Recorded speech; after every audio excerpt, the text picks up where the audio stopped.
Hi everybody, I'm Amy from the Cauldron, and in today's episode of Dye Time I'm going to be dyeing this 100 grams of Superwash Blue-Faced Leicester yarn in DK. Every now and then on my social media I will ask my followers to suggest some colour combinations, and I will write them all down and I will use those as inspiration for new dyes. And this one was suggested by my friend Debbie, and she said Swamp Fairy.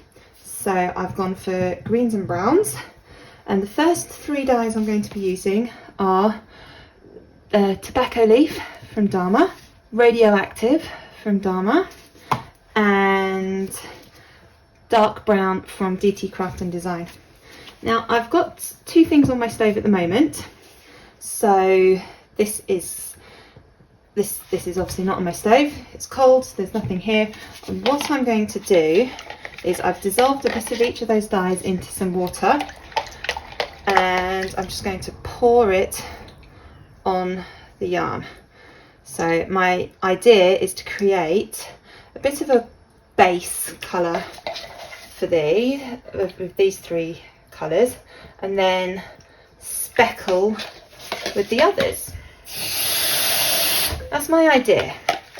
I don't know if that's how it's going to turn out, but this is Tobacco Leaf, and it is very, very green at the moment. It does turn a really nice brown, but it looks very green right now.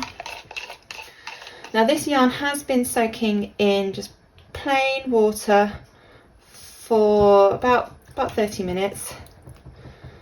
And here I come in with some deep brown or dark brown? Dark brown from DT Craft and Design.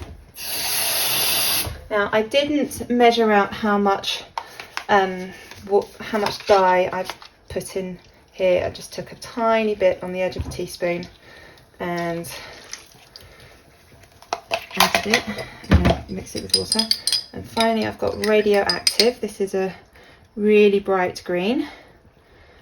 It doesn't look green at the moment, but this is actually a fluorescent green.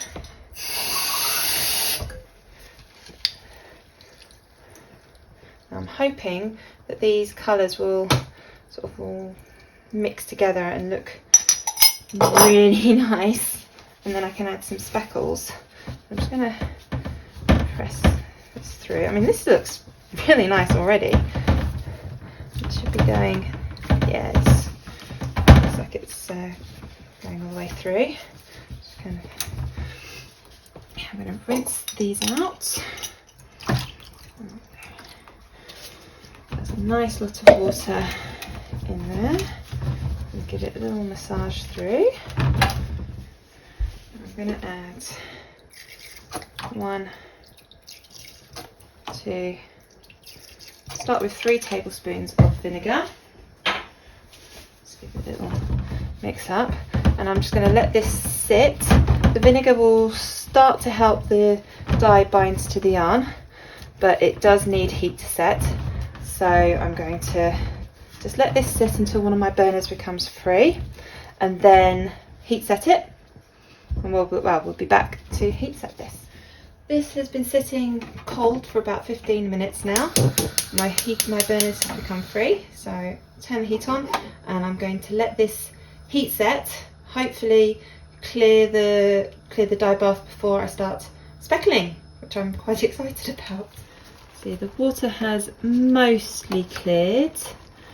That's actually really nice how it is. But I am still going to speckle, and the colours that I've chosen to go with this Swamp Fairy colourway are New Emerald Green, Chartreuse and Daffodil. Now these three are all fibre reactive dyes from Dyer. I have got 20 grams of wet Superwash Blue-Faced Leicester yarn in DK that I'm just going to use to wipe my fingers on when I'm done. First, I think I'm going to go in with the chartreuse. I decided to split these between fibre reactive and acid, so I did the acid dyes first, and then I thought I'd sprinkle the fibre reactive dyes on top. Now fibre reactive dyes do start reacting when they hit water, and I didn't know how long it would be before I could put this on the heat. So that's why I wanted to do acid dyes first, then sprinkle this on. Now, acid dyes and fibre reactive dyes both dye animal-based fibres, such as this blue-faced Leicester. If you want to dye something plant-based, like cotton or linen, then you have to use fibre reactive dyes only, because acid dyes just won't dye them. Yeah, I think that's a nice lot of chartreuse there. I have got my mask back on because I'm using powder, and I'm just using the little yarn mop here to wipe my hands on. Right, now I need to wash my hands and dry them before I go into the next dye. The next one I'm going to use is New Emerald Green.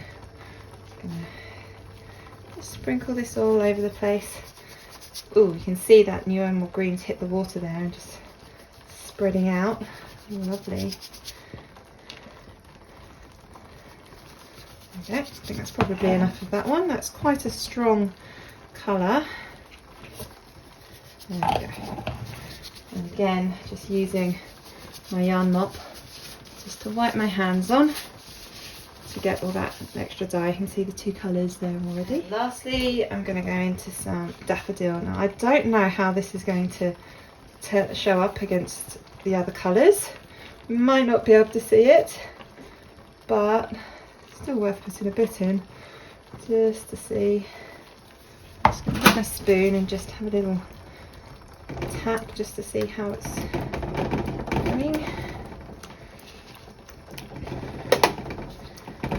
Yeah, that looks good.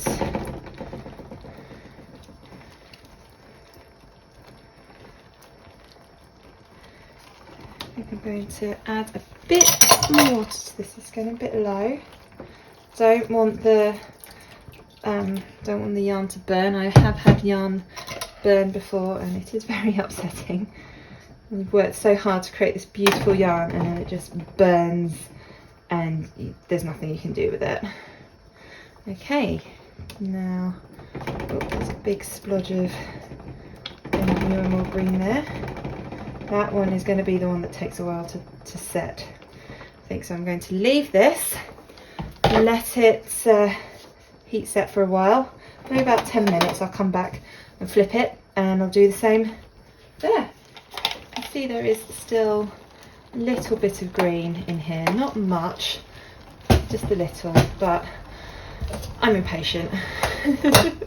I think it's alright, so I'm going to try and flip this.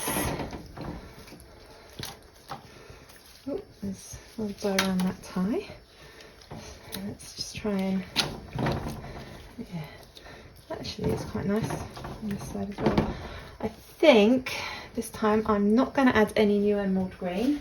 I'm just going to go with chartreuse and Daffodil, because that New Emerald Green, as I said, is quite a strong one, and I think it's quite pigmented, so I think it's going to take over quite a bit. So my hands are dry. Let's go in with Daffodil first.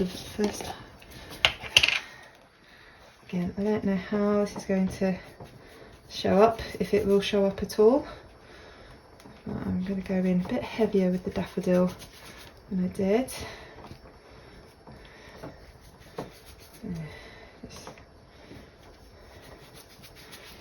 Even if we don't end up seeing this Daffodil yellow, it will still create a nice. It will blend with the other colours, and it will create a nice colour. And the chartreuse. Yeah, just giving it a healthy sprinkle, and then we'll see how this goes and see if I need to add any New Emerald Green. I don't think I will, but there we go. I think that's a nice amount. Maybe one more pinch. I always do that one extra, don't I?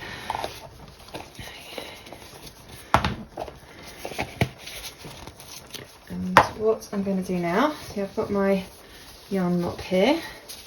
Let's just try and untangle it a little bit. There we go. I'm just going to plop that in, move that over, plop that in, and then add a bit more water. This is mostly water from the pre-soak. There we go. Make sure everything is, yeah, it's all submerged now. It's yeah, I think that's a nice amount. Right, I'm going to leave this for 15 minutes. Hopefully that will be long enough to get the dye to bind to the yarn. We'll come back in about 15 minutes and reassess whether we need to add any more new emerald green to this, or if it's done.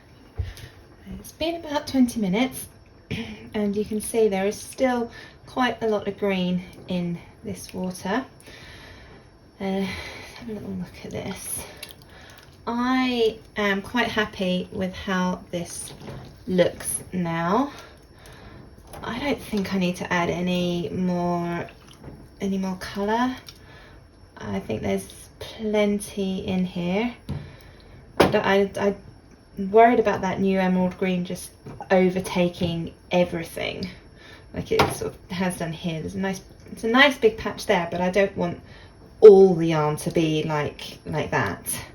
So I am just going to leave this on the heat for probably another 15-20 minutes. Hopefully that will be enough time to get all this to set. Add a squirt of vinegar just to give it another boost, hopefully, and then in about 20 minutes I'll turn the heat off and let it cool down. This hasn't cooled down completely, but it is warm to touch. It's nice warm. Warm my hands up in that. So there's a little bit of green left in there. I'm not worried about that. There we go. Just going to add the extra mop to my tie so it doesn't get too tangled. And let's wash this. Now I am expecting there to be a little bit of runoff. Yep, because this has been sitting in water which still has dye in it. But hopefully that runoff will clear quickly. And add a bit of that liquid. This will just help to get any of that excess dye off, get out the smell of vinegar. Yeah, you can see squeezing it, there is a bit more dye coming out. This will take a little while to wash. I'm going to keep washing this through until it runs clear. It's not too bad.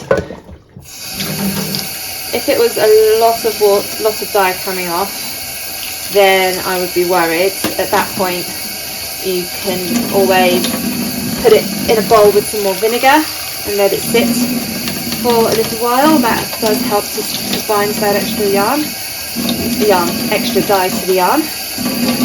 Or you can put it back on the heat and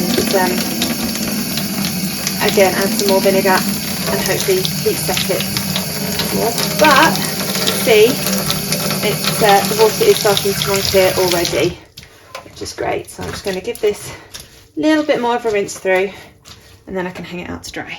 And here is our beautiful Swamp Fairy yarn. Now I really love how all the colours have sort of blended together. You can still see we've got the new emerald green, that really stands out. It's not so much speckles, but there are nice little splodges. Oh, some really nice dark brown there. It's just little splodges all the way around. And you can see some little quite pale ones. That could be the chartreuse, I'm not sure. I can't really see any yellow speckles. I wasn't really expecting that, but it has all blended together into a really, really gorgeous colourway. And have a look at the little yarn mop that I was using to wipe my fingers on. This was just using, the chartreuse, the daffodil and new emerald green. This is a lot more yellow, But again, you can see that new emerald green really does stand out, and this is just extra dye that was on my fingers, and it's created this lovely little extra skein to go with this one. Thank you so much for watching this video. I really hope you enjoyed it. Do please click like and subscribe to my channel. I produce a new dyeing tutorial every Monday, and it's usually uploaded between about 6 and 8 PM UK time. And I like to do different things in my videos, so some weeks I will take viewer suggestions like I did today. Other weeks I will mix techniques, I will mix up dyes, use different fibre types, all sorts, so there'll always be something different to watch. Thank you so much for watching.